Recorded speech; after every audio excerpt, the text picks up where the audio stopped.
अच्छा जी, ये देखें जी होंडा सिविक कार है।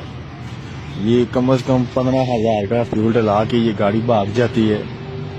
होंडा सिविक कार है, ये कम से कम 70-80 लाख रुपए की ये गाड़ी है, अंदाजा लगा लें आप। ठीक है, ये औरत बाहर निकलती है तो ये कहती है वी पावर पेट्रोल है वो डालें। सही ऊपर तक गाड़ी आपने फुल करनी है, हमने ना लंबे टूर पे जाना है। तो ये कहती है सही ऊपर तक ना सही करनी है फुल। वी पावर होता है ना 280 रुपये लीटर वाला, तो वो फ्यूल है। कम से कम ये 15-16 हजार में फुल कराती है टैंकी। ये देखें भी ये भाग जाएंगे।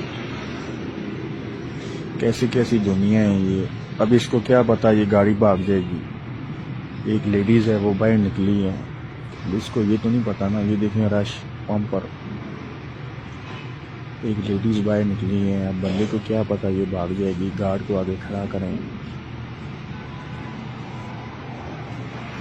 पता नहीं ये कितने दिन चलाएगी।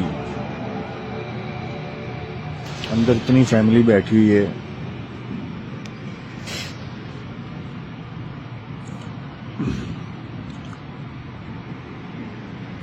क्यों जी और गड्डियां पंपा दिन दसियां गड्डियां जी जी, बहुत बहुत इसी तरह ये वारदातें जो है ना दिन ब दिन बढ़ रही हैं। आप कहती है जी कार्ड मशीन ले आओ, कार्ड मशीन ले आओ तो हम कार्ड पे पेमेंट देते हैं। ये कार्ड उसको आवाज मारा है जी, मशीन दो कार्ड की आवाज दी है उसको, तो ये भागी है। ये देख लें।